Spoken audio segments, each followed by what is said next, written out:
Welcome to Tanakh Talk.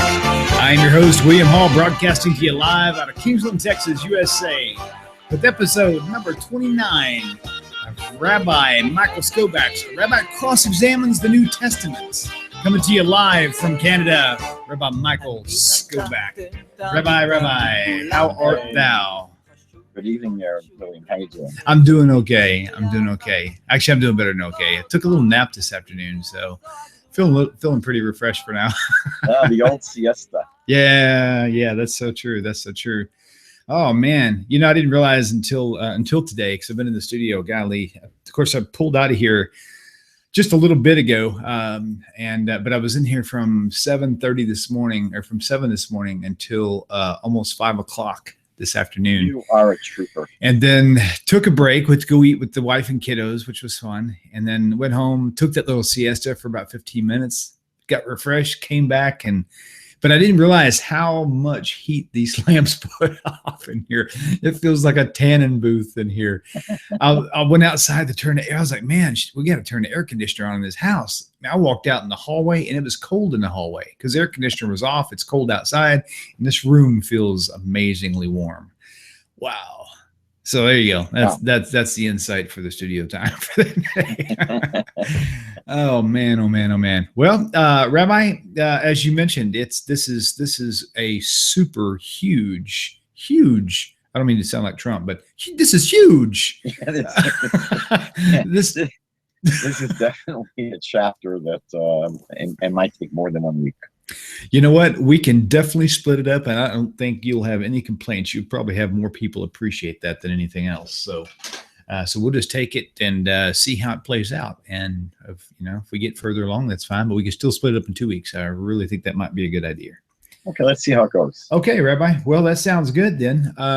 Well, I guess we can kick it off. I'm going to turn it over to you, and we'll get going with Matthew chapter 26. Yeah, so this, as I've mentioned before, so we rounded the bend now, and this is coming to the conclusion of the book of Matthew. And so in the beginning of this chapter, Jesus says, actually, I think for the fourth time already, he predicts his death. He says, as you know, in verse 2, the Passover is 2 days away. And he says the Son of Man will be handed over to be crucified. I think if I remember correctly, the first 2 times that he speaks about his death in the previous chapters, he doesn't speak about the manner of his death. He just speaks about being handed over to wicked people and he's going to put him to death. And then the third time, he had mentioned the manner of death to be crucifixion. And now I think is the fourth time. And I've always raised this question. And again, there's no way of knowing sure, but it really, I would seriously doubt whether Jesus truly expected to be killed before bringing about the kingdom.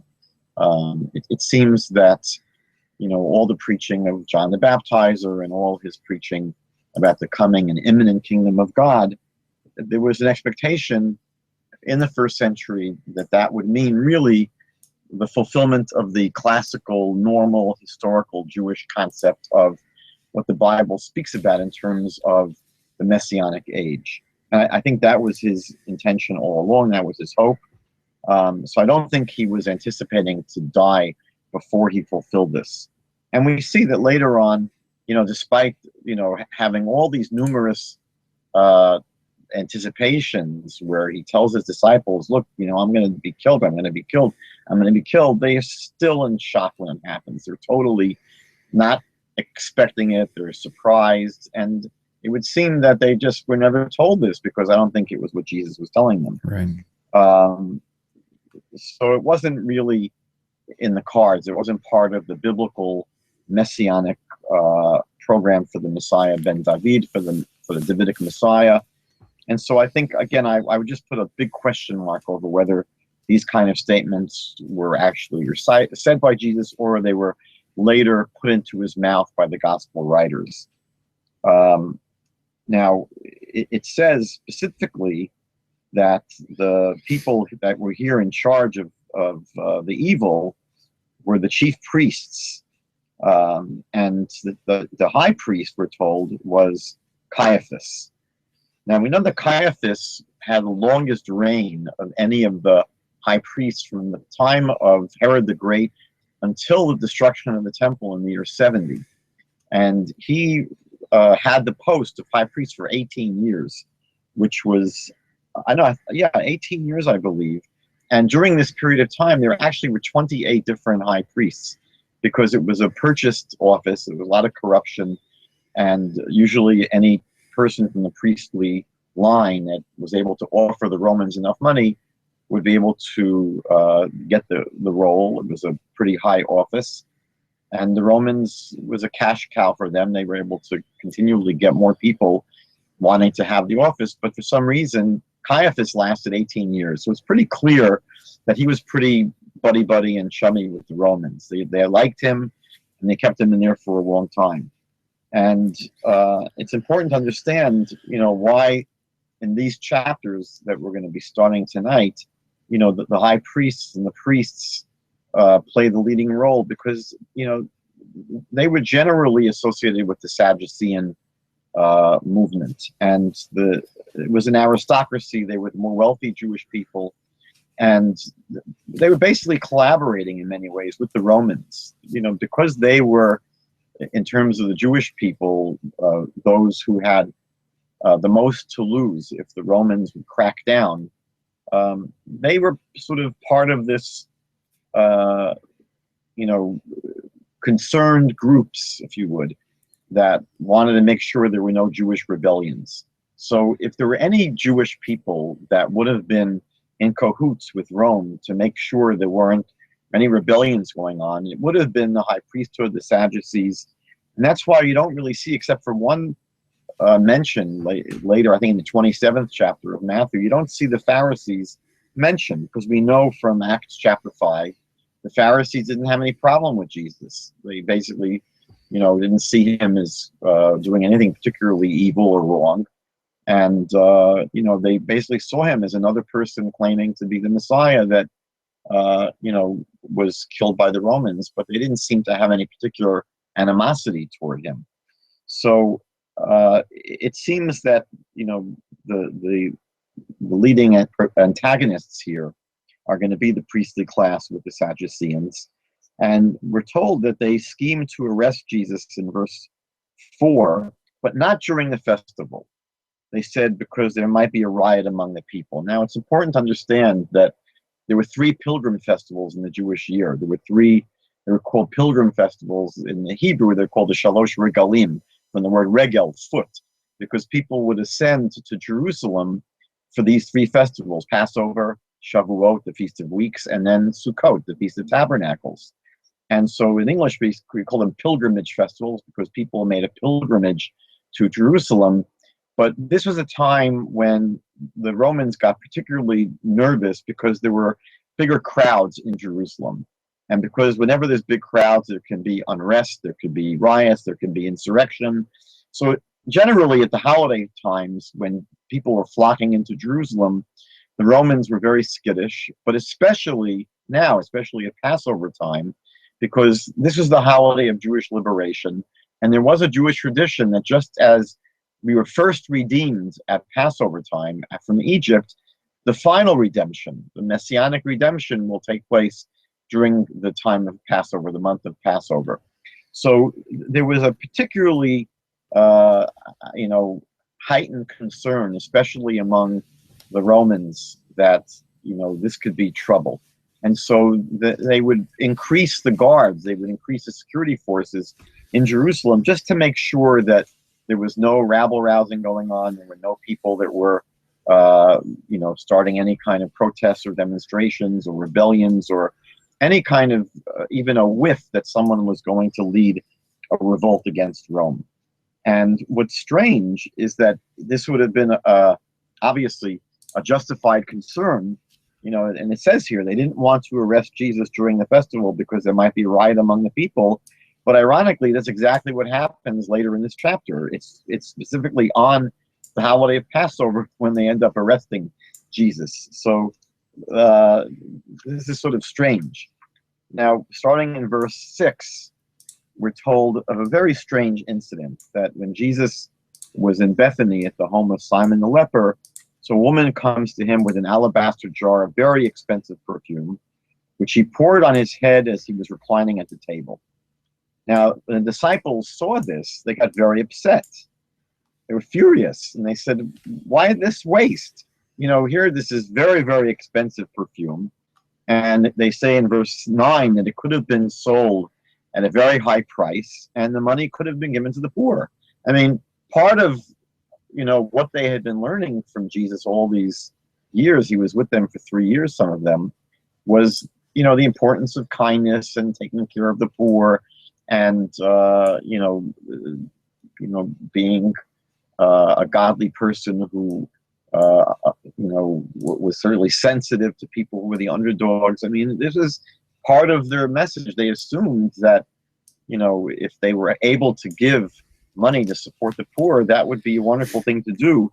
So they were very bothered by the fact that she takes this very expensive perfume and she anoints, she really pours it on Jesus's head.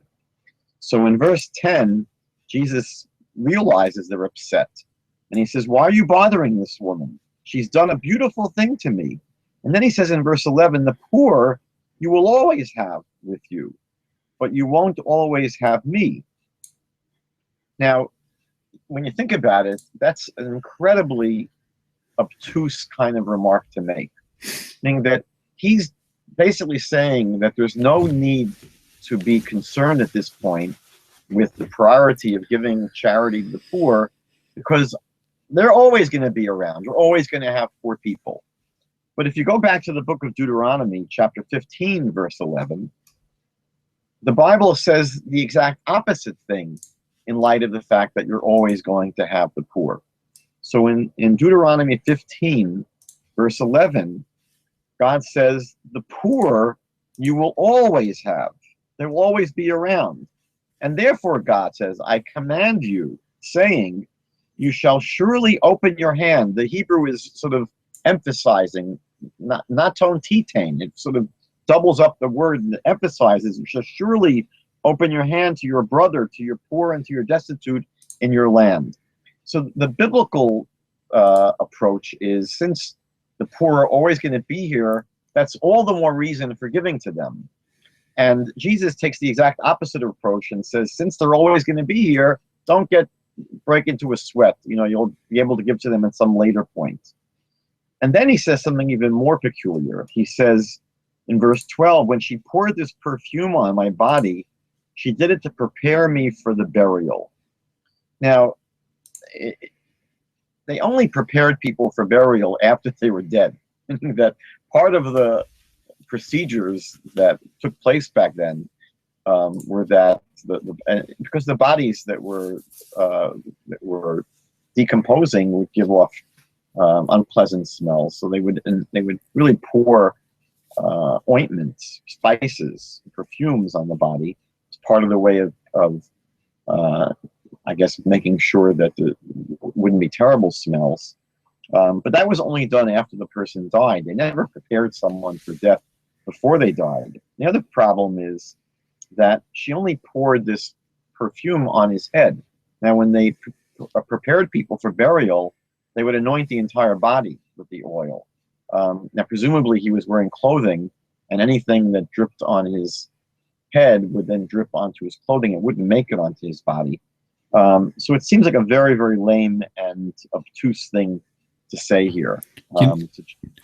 You know, I was thinking too, wouldn't it be, because a lot of people presume that was his anointing. You know, they were supposed to anoint him as, you know, as the act of moving him into the priesthood or even the kingship, whatever you can call it. But if that were the case, wouldn't this be a great place for him to say, she's anointing me for the role of priest or king?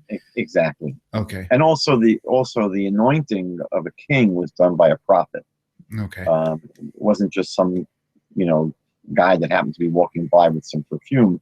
And also anointing was with oil, not with perfume. So, you know, it would be a great place to happen. It's one of the problems with Jesus being the king of the Jews, is that there was no anointing of Jesus as king. I mean, there was nothing that Jesus had to do with being a king. He didn't function as a king in any way, shape, or form. and that sort of technicality certainly was not there. But here, in order to justify this very, very wasteful act, and it's interesting that in Jewish biblical consciousness, there was a tremendous emphasis placed upon not wasting anything. The Bible speaks about, in terms of not chopping down fruit-bearing trees, even in times of war. That became a general principle of Bal Tashchit, don't waste anything of value, don't waste it. And so the disciples were justifiably upset here, especially in light of what they had been learning from him. He seems to be, a little bit hypocritical here. And, he seems uncomfortable. He notices that they're very bent out of shape. And so he says two things that I think he really causes more problems than he solves, because neither of the things that he says makes really much sense, at least in my opinion.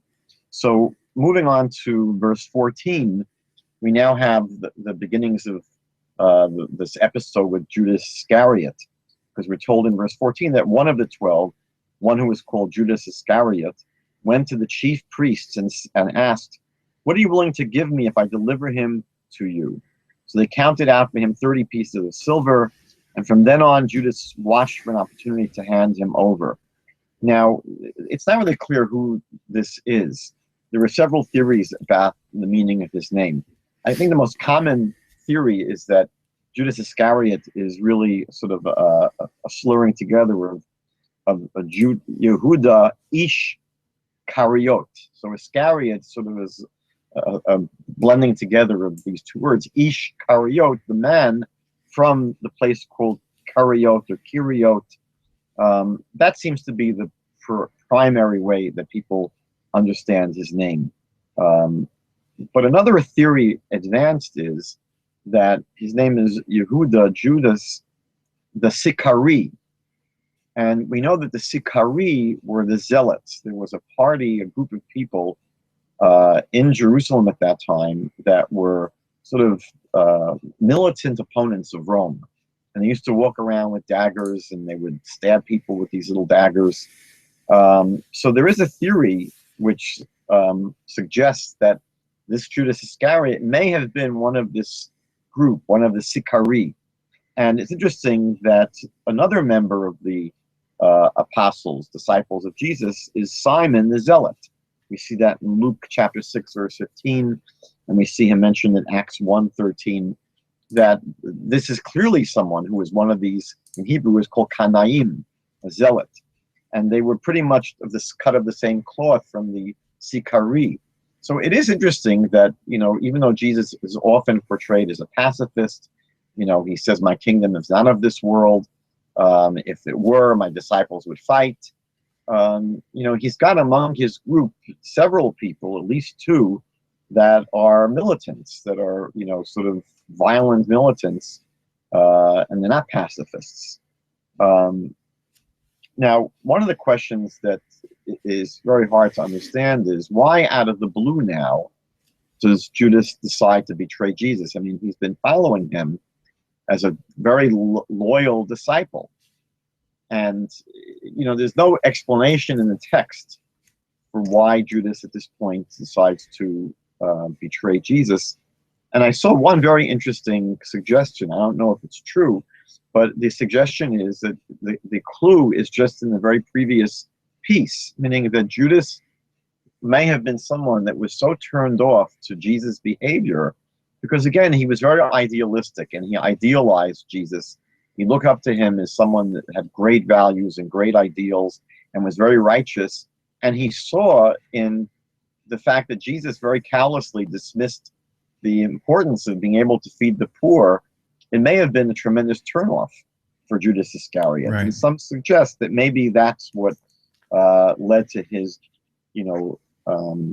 plotting to betray Jesus. The next piece is really it's huge, as the Don would say. Starting in verse 17, this is the whole piece about the Last Supper. And we'll try to go through this, not comprehensively. This would take actually, 5 or 6 sessions to go through very carefully. I'll just paint a few impressionistic ideas here. Can I ask you a question regarding Yeah. it first? According to the gospel accounts, how many different variations are there of this setting from the beginning of it to the end, roughly? I mean, they don't all agree. That's the only thing I'm certain of. Well, they're basically, in terms of the Last Supper, yes, there are basically 2 approaches, which we'll discuss. I'm going to get to that. Okay, perfect. Very good. Yeah. Thank What's you. strange here in Matthew, a little bit difficult to really parse this first verse here in verse 17, because it says, on the first day of the festival of unleavened bread, the disciples came to Jesus and asked, where do you want us to make preparations for you to eat the Passover? And the problem with that is sort of obvious. The problem is that the way the festival of Passover was set up was basically on the 14th day of Nisan. So it's the 14th day of Nisan. They would bring, towards the late part of the afternoon, the Paschal sacrifice. They would sacrifice the Paschal lamb. And then after nightfall, groups of people, usually it was done by families, but you could invite other people to your meal. They would get together and they would eat that Paschal lamb, from that Paschal lamb. But that's taking place already on the 15th of the month, meaning that the biblical holiday, you'll find this in Numbers chapter 28, verses 16 to 17, and Leviticus chapter 23, verse 6. There was sort of this preparation day where they would sacrifice the Paschal lamb before the holiday actually began. And again, that sacrifice was done on the 14th in the afternoon. And then on the 15th day, and it's important to just remember that the Jewish calendar day begins at night. We don't count the 15th day from the morning of the 15th, right, when the sun comes up. Right? It's in the Bible it says Vayhi Erev, Vayhi Boker. In Genesis chapter 1, there was evening and there was morning, first day, second day, third day. So in the Jewish calendar, we don't begin our days in the daytime. We begin our day the evening before. So they would sacrifice this lamb on the 14th, and then at nightfall, which means when the stars come out, that's now the beginning of the 15th of the month, which is the first day of the holiday. It was a 7-day holiday. And the first thing they would do, right? The first thing that would happen is that evening, the beginning of the 15th, they would have this meal, the Passover meal. So what's strange here is that in verse 17, they're saying on the first day of the festival, the first day is the 15th of the month. That was already too late for the disciples to come to him and say, where do you want us to make preparations for you to eat the Passover? The Passover was already eaten the night before, on the evening of, the night of the 14th, which is the beginning of the 15th. Wow, I never saw that. So there are people who suggest that maybe the text here got corrupted, and what it should have said is that on the day before the first day, so not on the first day, but this verse should maybe say on the day before the first day of the festival of unleavened bread. That would make sense. So what happens, I'm going to try and go through this in 2 parts. I'll just go quickly reading through the chapter, and then we'll go back and analyze it a bit more. But in verse 18, he says to them, so go into the city to a certain man and tell him, the teacher says that my appointed time is near. I'm going to celebrate the Passover with my disciples at your house. So the disciples did as Jesus had directed them and prepared the Passover. So this seems to be taking place on the 14th, not on the 15th. Then when evening came, Jesus was reclining at the table with the 12. So this is now the eating of the Passover meal on the evening of the 14th. That after nightfall of the 14th, it's the beginning of the 15th of Nisan. And while they were eating, he said, truly I tell you, one of you will betray me. That's sort of a nice way to start the meal. And they were very sad, and they began to say to him one after the other, surely you don't mean me. I mean, this almost is like comical. They go around the table, each one, is it me? I'm the one that's going to betray you? I mean, everyone probably felt a little bit guilty here. And Jesus replied, the one who has dipped his hand into the bowl with me will betray me. And that's a very mysterious passage, because it's not clear what it's referring to. What kind of dipping the hand into the bowl is this? Did everyone dip? And if everyone didn't dip, why would only one person dip? And it's sort of a strange way. It's sort of typical of Jesus, though. He almost never gives a straight answer to anything in the Gospels, ever. There's always some circuitous way of saying everything. So he doesn't really say who is going to betray him. And of course, like we discussed in chapters previous to this, he gave reason for that, and that was because it was only given to the disciples to be aware of these mysteries. Yet moments later, he rebuked them for being ignorant because they couldn't see these things. Well, I mean, it's interesting because in verse 23, it says the one who has dipped his hand, not the one who will dip. So it's interesting. Yeah. So he's basically giving it away. I mean, they probably noticed at this point. Again, if everyone had dipped their hand into the bowl, whatever this is, then he's not really saying anything because they all did it. And if it's only one person who dipped his hand into the bowl, then it would sort of be obvious at that point who the betrayer is going to be. And then he says in verse 24, the Son of Man will go. I mean, it means really die. Son of Man will die just as it's written about him, but woe to that man who betrays the Son of Man. It would be better for him if he had not been born. And then in verse 25, Judas, the one who would ultimately betray him, said, surely you don't mean me, Rabbi. And Jesus answered, well, you said so. He seems to be basically saying, you're the one, you're it. Now, what's strange is that no one seems to bat an eyelash here. I mean, if I had been at the meal, I think I would have jumped all over this guy Judas at that point. Right. It just reads, I mean, it's a very peculiar story the way it reads. And then just the technicalities in the next few verses are very hard to unravel, because it says now they've been sitting at the meal for a while, and he speaks about having dipped into a bowl already. But then it says, while they were eating, Jesus took bread, and when he had given thanks, he broke it and gave it to his disciples. Now, normally, when does this happen? So usually at a normal meal, the breaking of bread takes place at the very beginning of the meal. And at this time in Jewish history, they didn't have the all the nuts and bolts of the Passover Seder worked out like we have now. So it's not clear that they wouldn't have begun the meal back then already with breaking bread. But for whatever reason, it's possible that even at that time, the Passover meal did not begin right away with breaking bread. So here is when the bread is first broken and distributed for people to eat.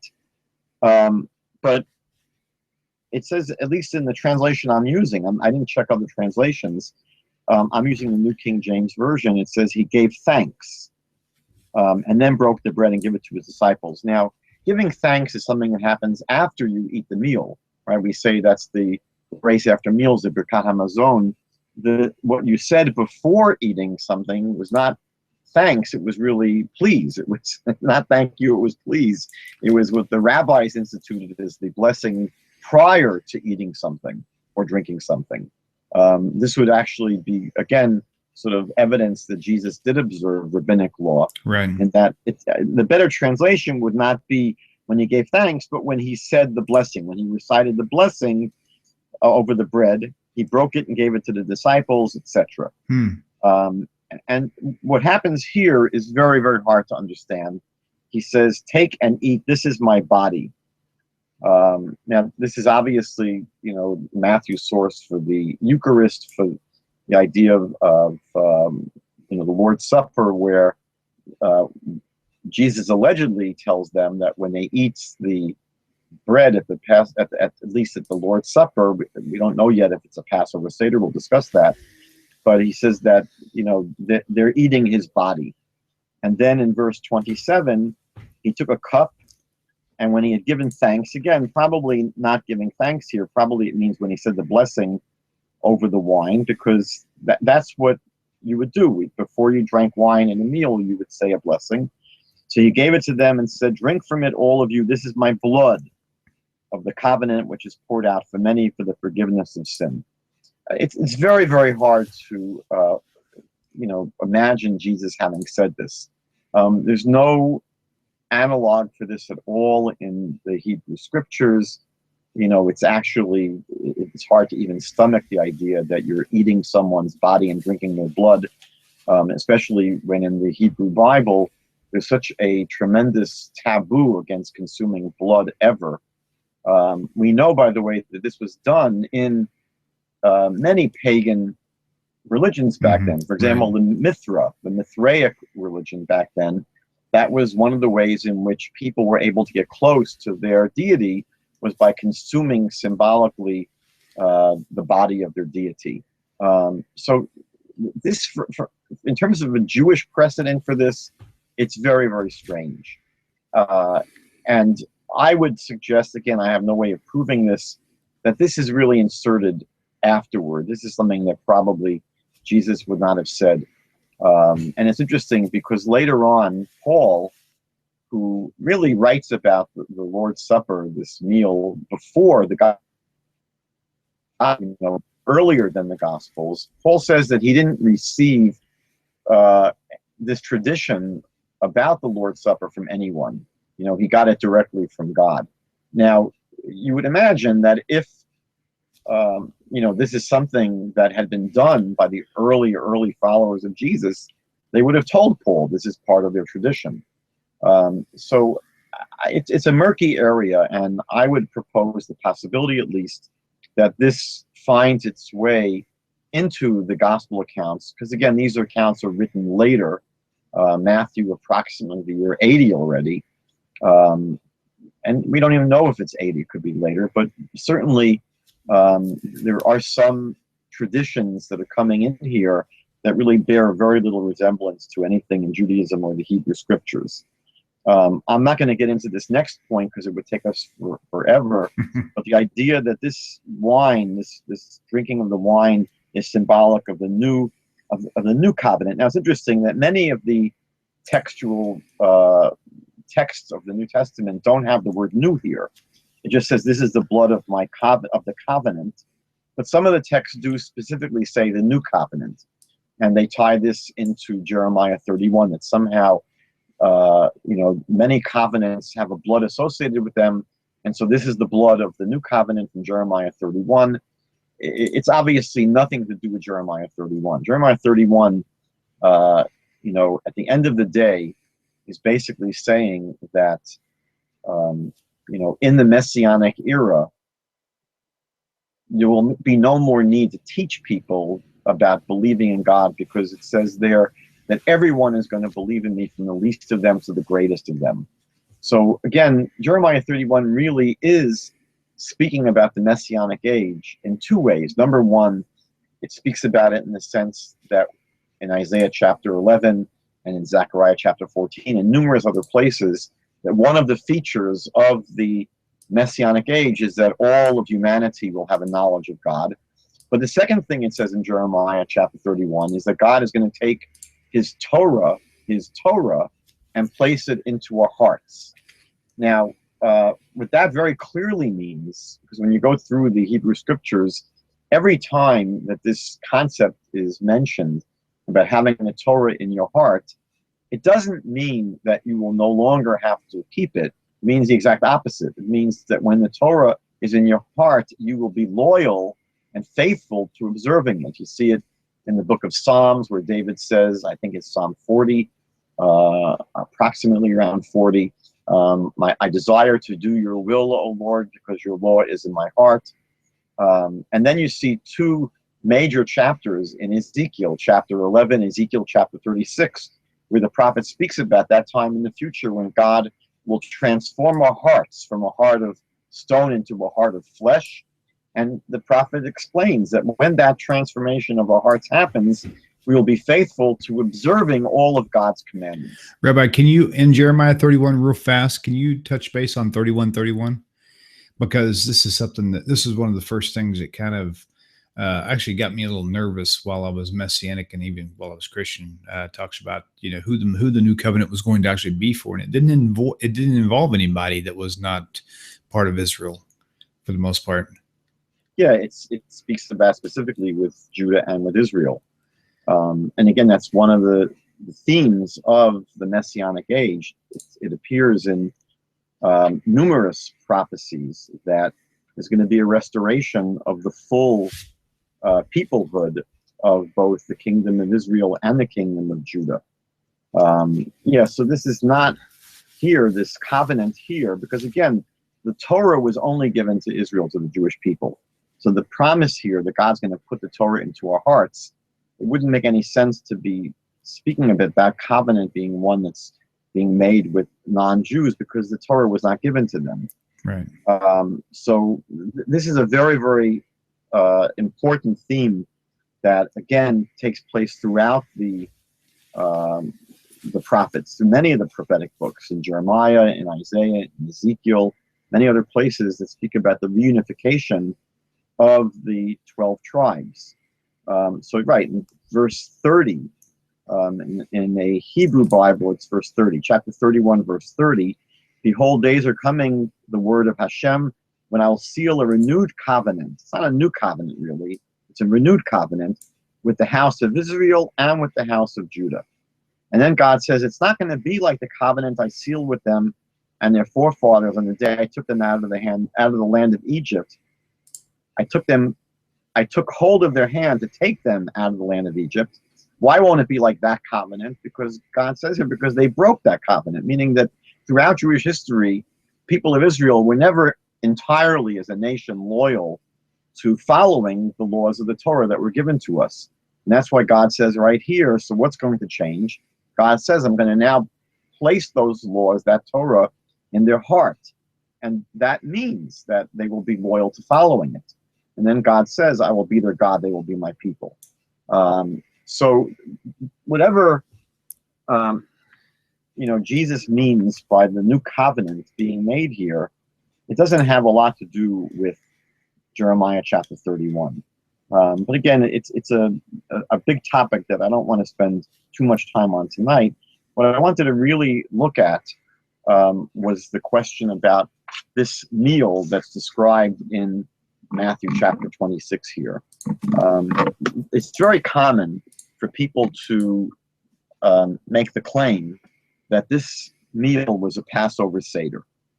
Now, it seems that that's the straightforward reading of the Synoptic Gospels, that in Matthew, Mark, and Luke, it does seem on the surface that this meal is a Passover Seder, both because of the way it's described in terms of the timing, although we saw the first verse here was a bit problematic, but also because there seem to be parallels between what happens in this chapter and what takes place at a Passover Seder. For example, it's the meal that's had at night. Well, that's not a grand slam, because we often have a meal at night.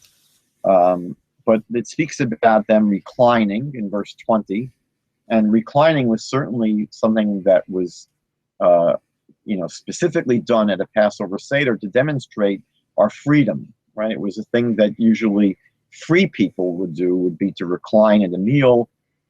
They had the luxury of doing that. So reclining seems to be one of the tip-off points here. In verse 23, we mentioned it speaks about dipping. Now, there were dippings taking place, at least later in rabbinic literature. It's not clear, again, when all of the present-day customs that we do now first made their way into the celebration of Passover, but it could be that even in the first century, dipping various foods was part of the Passover service, and it does mention dipping here. It speaks about having bread and wine at the meal. Okay, you could say that that was common at many meals, but certainly at a Passover Seder, you had to have bread and wine. And then finally, it speaks about them singing hymns, which is one of the things that we do at a Passover Seder. We sang several passages from the book of Psalms that we see in verse 30 here.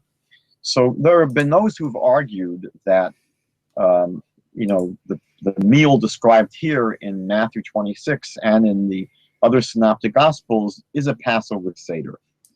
However, especially among modern scholars, this is questioned, whether or not this meal really was, in fact, a Passover Seder, for several reasons. Number one, the first mention of what Christians refer to as the Lord's meal, the Lord's Supper, is in 1 Corinthians chapter 11, verse 17. Because again, Paul is writing before the Gospels. And when Paul writes about this meal, this special meal, where the bread and the wine are consumed in commemoration of Jesus, Paul doesn't give any clue at all. There's no association at all between Paul's presentation of the Lord's Supper and a Passover Seder. So that's one problem. The second problem, as is well known, is that in the Gospel of John, this is certainly not a Passover Seder. The Gospel of John, has Jesus being crucified at the time when the Passover sacrifice is being slaughtered. What is your thoughts on 1 Corinthians 5:8? It says, therefore, let us keep the feast not with the old leaven, neither with the leaven of malice and envy or wickedness, but with the unleavened bread of sincerity and truth, which is that's one of the messianic verses, as far as messianic Christians go, is to the New Testament teaching that you're supposed to keep Passover. So it may be a reference to the Passover Seder.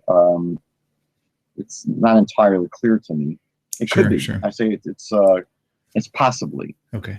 But John very, very clearly has this meal, the Last Supper, taking place, 24 hours before the Passover Seder would have been eaten. So there you have two problems, right away with identifying the Last Supper as a Passover Seder. The other problem is sort of the opposite of what those people argue for the identification of the Last Supper as a Passover Seder. They say that there are a lot of similarities between the Passover Seder and the Last Supper. Those who argue against this identification say the exact opposite. They say, no, there are dissimilarities between the Passover Seder and the Last Supper. For example, they say here in Matthew, you do see bread and wine being eaten, but you don't see any mention of the Passover lamb being eaten. You don't see any mention of the bitter herbs, which are both required biblically. It's not a rabbinic custom. So those two things are glaringly absent. The other thing that a lot of people make a big deal about, which doesn't really bother me so much, is that in the Greek scriptures, in the New Testament, there are two different words that are used for bread, so to speak. There's the word artos, which is the word that would be used for bread, in Hebrew lechem. So lechem in the ancient Greek would be artos, if I'm pronouncing it properly. And then there's a word that's used specifically for unleavened bread, which we would refer to as matzah, which is azumos. And so what's interesting is that in the New Testament, when it speaks about, let's say, the coming of the Feast of Unleavened Bread, so there it uses the term azumos. But it's peculiar that at the Seder itself, at this meal, it speaks about Jesus breaking bread, which is artos. Now, we all know that at Passover, there's certainly a prohibition against consuming, not even consuming, you can't even have any bread in your house. Right. You can't see, you can't own it. Yep. So there are people who said, no, this can't be a Passover Seder because why is Jesus giving them bread if it's the Passover Seder? And even if it was a Passover Seder, it really paints a different picture on who these authors were. I mean, because it's everybody says, well, all the authors of the New Testament, they were Jewish and they knew the Jewish laws, and they so if they really were, then like you said, they certainly would not have used, a loaf of wonder bread. no doubt. Well, so I don't know if they actually used Wonder Bread. Yeah, I was joking. The reason is this. The reason is that's why I don't get too bent out of shape over this problem. I mean, that the fact that there's no mention of the Paschal lamb and the bitter herbs, I do see that as a problem with calling this a Passover Seder. But the fact that it refers to what they're eating as bread is less of a problem, because number one, in the Bible itself, in Deuteronomy chapter 16, verse 3, it refers to the matzah as lechem oni, as the bread of affliction. Bread of affliction. It uses specifically bread. And we know that, in terms of Jewish law, matzah is considered bread in the sense that it receives the same blessing that we say for eating bread. So at a Passover Seder, the blessing that we say before eating the matzah is hamotzi lechem min haaretz, who brings forth bread from the earth. So it is bread, it's just unleavened bread. And so the fact that the Gospels refer to it as bread, I don't think it's such a big deal.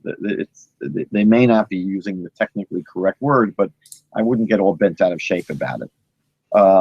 But there is, if you go through the scholar literature, there is a lot of debate about whether or not this Last Supper is a Passover Seder. What does seem to me fairly clear is that in general, the New Testament typologizes the Exodus story, meaning that what we see in general is that the New Testament is invested in trying to show how Jesus' life is basically a new Exodus story. It's basically the story of Jesus, and his redemptive role is seen really as a new kind of Exodus. He's seen as bringing in the ultimate redemption. And so in general, the New Testament, we saw starting back in Matthew chapter 2, try to present Jesus as, let's say, a second Moses. And that's why so much of the early story of Jesus' life parallels the story of Moses' life, right? Where, he's in great danger as a child, and they're, coming to kill him, and he has to run away. And Moses goes to Midian, and Jesus runs to Egypt. But, they both stay there. Moses stays in Midian until the death of Pharaoh, and Jesus stays in Egypt until the death of Herod. You have many, many parallels that tries to at least present Jesus as sort of a new Moses, and the life of Jesus sort of is recreating, it's sort of reliving this whole idea of God's redemption. And so I think that the same thing happens when it comes to the last week of Jesus' life. There's at least a concern to connect Jesus here with Passover, either in the Gospel of John, where he's literally called the Paschal Lamb, right? John says, here is the Lamb of God who takes away the sins of the world. I think that was in John, I think, chapter 1. And so really Jesus becomes identified with the Passover sacrifice itself in the Gospel of John. So Jesus is crucified. At the same time, the Paschal Lamb is offered in the courtyards of the temple on the 14th of Nisan.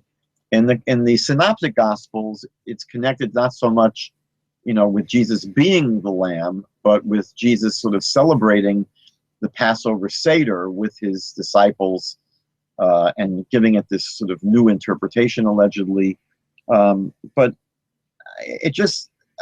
I think that it's more likely that this is a literary device rather than accurately recounting history. So whether or not this really was a Last Supper, it's not clear. It just could have just as easily taken place a few days before Passover. We'll see other problems in a few minutes, or maybe next week, other problems with identifying this story with the Passover Seder itself. But I think that You know, I remember when I was growing up as a kid, they were introducing what they call the modern math, the new math. And Tom Lehrer had a funny song that he called the new math. And he said, the important thing is to really understand what you're doing rather than getting the right answer. So I think that, you know, whether or not, you know, the Last Supper was a Passover Seder is not really so critical. I think that what's important for the New Testament writers is to make some kind of a connection between Jesus and Passover. Now, I'll just finish this piece by sharing 3 observations for why this is highly problematic in terms of theology to connect Jesus with Passover, really for at least 3 reasons. Number one, we know that the Passover sacrifice, the Paschal Lamb, the Korban Pesach, had nothing to do with the atonement for sins. Mm-hmm. You know, it was clearly, there were 2 levels to it, really.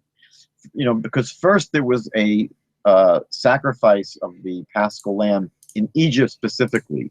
There was a specific commandments about what that first generation of Jews leaving Egypt should do. And that was not replicated every year afterwards, meaning that when they took the blood and they put it on their doorposts, you know, that wasn't something that they were commanded to do for generations afterward. So there were certain things that were done just in that first Passover Seder, but it's very clear that, you know, that Passover and the Passover Seder commemorates, and it really connects to the God taking the Jewish people out of Egypt, redeeming us from the slavery of Egypt. And, you know, in that first generation, you know, it was really a sign that was placed on their doors to indicate that it was a Jewish home, because the angel of death was going to come to Egypt that night and smite all the firstborn, right? And it would have conceivably smitten the Jewish firstborn along with the Egyptian firstborn, so that by putting the blood on their doorposts, we were told that the angel of death and God basically passed over. It's the name of the holiday, right? Passed over the homes of the Jewish people when they saw the blood on their doorposts. So it didn't save them from sin, and it wasn't really saving all the Jews. It was just relevant to the firstborn. And it only saved them from the plague of the death of the firstborn. It wasn't anything to do with sin. And obviously, in later years following this, it was clearly simply a sacrifice that was in commemoration to re-experience and relive and remember that event of leaving Egypt. And so that's one major problem, is the Christian focus is on Passover and the blood of Jesus as somehow connecting with the idea of redemption from sin, whereas that's not anything to do with the Passover in the Jewish Bible. The second problem is a technical one, in that for Christianity, especially Paul, you know, Jesus breaks down the middle wall of partition between Jews and Gentiles. Paul says there's no longer a Jew, there's no longer Greek, we're now all one in the body of the Messiah. And the Hebrew scriptures clearly point out that Passover was only permissible to people who were circumcised. If you were not circumcised, you could have nothing to do with the Passover sacrifice. And so especially for Paul, who was constantly harping on, you know, the fact that, you know, especially, let's say, for Gentile believers in Jesus, not to get sacrificed. And, you know, he in Galatians, he says terrible things. He says in Galatians 5, I think it's verse 12 or 13, that for those people who circumcise themselves, he wished that the knife would slip and they would castrate themselves. So, you know, we know that from the first century onward, you know, the followers of the New Testament never made it a point to circumcise their children. It was certainly not something that Christians did. And that would basically cut them off from any association with Passover. The third problem, and I think we'll finish with this tonight, the third problem is that when you think about it, the message of Passover is the exact opposite of what Christianity did with Passover. It's very interesting that the Passover sacrifice originally, you know, when we ask ourselves, you know, why did God want them to take a lamb? And they had to tie these lambs up to their beds 4 days before they were going to sacrifice it. We know from the book of Exodus, and I think even in Genesis, that the Egyptians venerated the lamb. To them, it was one of their gods. And they didn't have any tolerance for people who would raise sheep and lambs in order to eat them. They were repulsed by such people. So, and also, I think Passover in the astrological count takes place in the month of Aries, which is the ram. So really what God was having the Jewish people do before they leave Egypt was to really protest against idolatry. God was saying to the Jewish people, in order for you to be redeemed from Egypt, you have to take a stand against idolatry. And so what they were told to do was to take one of the major idols of Egypt, this lamb, and tie it to their bedposts. Imagine, that would certainly raise eyes among the Egyptians. And if any Egyptian would ask, why are you tying the lambs up to your bedposts? They would say, well, because in 4 days we're going to kill them and eat them. So they were basically engaging in a high-risk protest against this kind of idolatry.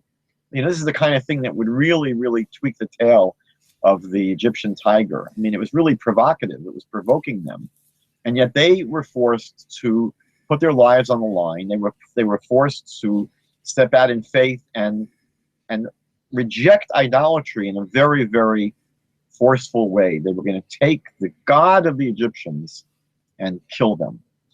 And what's ironic is that over the course of Christian history, and it didn't take too long, certainly into the 2nd century, easily, maybe even the late 1st century, Jesus became a god. Jesus became an object of worship. Jesus became deified. I would maintain that was not something that he claimed. It was not something that his very, very first followers believed. But certainly, as the 1st century was drawing to a close and into the 2nd century, people who thought that Jesus was the Messiah came to see him as divine, as God in the flesh, as the third person, the second person in this divine Trinity, the Father, the Son, and the Holy Spirit. And so for Christians, Jesus as the Passover lamb basically is a veneration of the lamb. It's a worship of the lamb. Jesus is the lamb who's worshipped as God. And in the Hebrew scriptures, the lamb is not to be worshipped. The lamb is to be killed as a symbol of idolatry, as something that was not to be worshipped. And so I think there were three huge problems with this identification, of Jesus with the Passover. I think that this is probably a good place to stop this week, because there's really at least an hour to finish the chapter. So I guess, let's bring it to a close at this point. Okay, that sounds good. You're right. This thing is completely loaded. Wow. That was again Passover, Rabbi. I think I've told you. I mentioned it on my testimony. Passover / Easter, if you really want to blend the Messianic and the Christian terms together, was the one thing that actually led me out of idolatry. I was actually we were coming up on Pesach, and it was like, I need to work up some sort of a sermon or something, to present to the people. And this time I was more serious about studying it from the Hebrew perspective. And I started looking at it and really trying to understand it. And the more I read it, the more I studied it, the more confused it became. And so I began to reach out to people, Messianic teachers on Facebook, and they were telling me the same thing I was taught, but they weren't seeing the conflict I was seeing. So that year I just passed it up. I said, I'll just skip it all together. And then Passover. Yeah, we'll Passover, right? We did that 3 years. By the third year, that was the final. Can I say that? The final nail in the coffin? That was actually the time, because by that third year, I was so aggravated with no one being able to answer this that I finally crossed the line and went to the land beyond, and that it was into Judaism, and began to seek the answers from some rabbis. And finally, it made sense for the very first time. And I tell you what, I cannot wait till next week. I can't wait to get into this a little bit further. Rabbi, To be continued. Yes, to be continued for sure. So we'll look forward to seeing you for sure, and everybody else 1 week from today, same time, same place. So until then, Rabbi, many blessings to you and to your home, and to all the viewers out there. Thanks for your support. Go to JewsforJudaism.ca to support Rabbi Michael Skobac. You can go to TanakTalk.com and support us there as well. Like our Facebook page. Meanwhile, until next time, we will see you all next week. Shalom, shalom. Shalom, shalom. Good night. חשוב מכל חשוב והכרחי להיות ביחד. איפוק זו העוצמה, ויתור זו הגדולה, השאיפה והכמיהה.